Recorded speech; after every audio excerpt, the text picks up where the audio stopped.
Imagine, you're standing inside a dark cave. Outside, a violent storm rages. You think you're finally safe.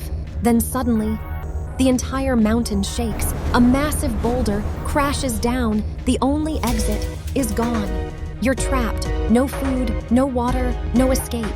And then, One man says something unbelievable. He doesn't say, "Push harder." He doesn't say, "Maybe someone will rescue us." Instead, he says, only Allah can save us now.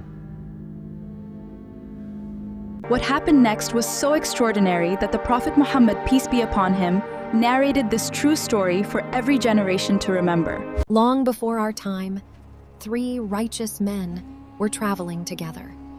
The day had been peaceful, but as evening approached, dark clouds covered the sky.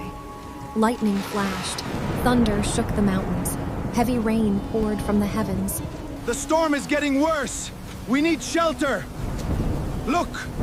There's a cave ahead! Alhamdulillah! We're safe! Push!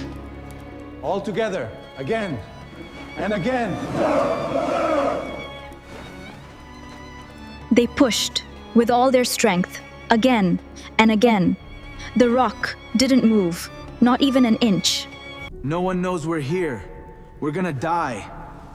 There is still one door open, the door of Allah. If any of us has ever done a sincere deed only for Allah, then ask Him through that deed. Perhaps He will save us. O Allah, my parents were old. Every evening, before feeding my wife, my children, or even myself,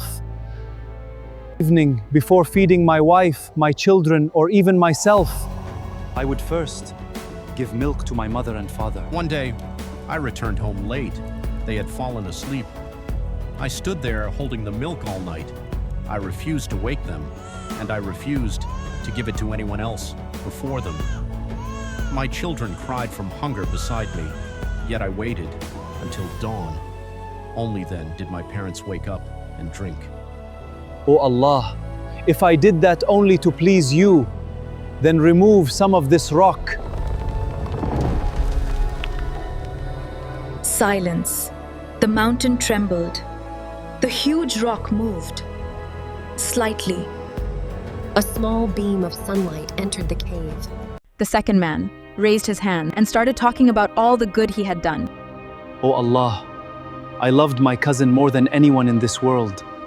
I wanted to marry her, but she refused. Years later, she suffered poverty. She came to me, asking for help. I offered her money, but under an unlawful condition. Out of desperation, she agreed. When I was finally able to approach her, she said, Please fear from Allah. I beg you. I hear you.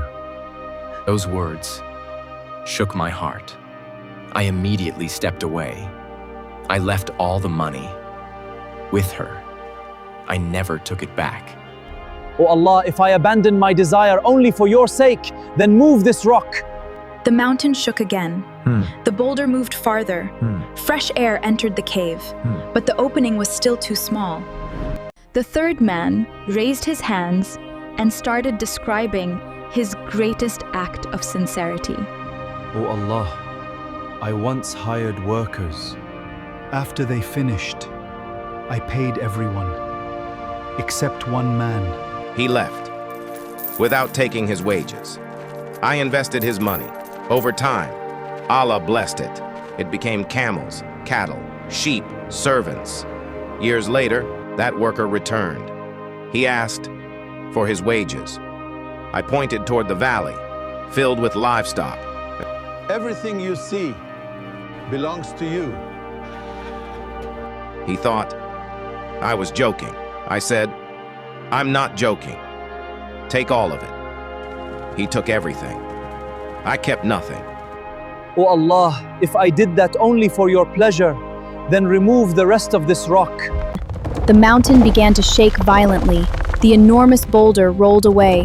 Sunlight filled the cave. The entrance was completely open. The 3 men walked out safely. Not because they were strong, not because they were lucky, but because Allah accepted their sincere deeds. The Prophet told this story to teach us something remarkable. On the day when no one can help us, Our sincere deeds may become our greatest hope. Not deeds done to impress people, not deeds shared for praise, but the secret deeds known only to Allah. Perhaps the prayer no one saw, the charity no one knew about, sacrifice made only for Allah. Those are the deeds that move mountains. If this story touched your heart, don't forget to like, share, and subscribe. Help spread the message of Islam.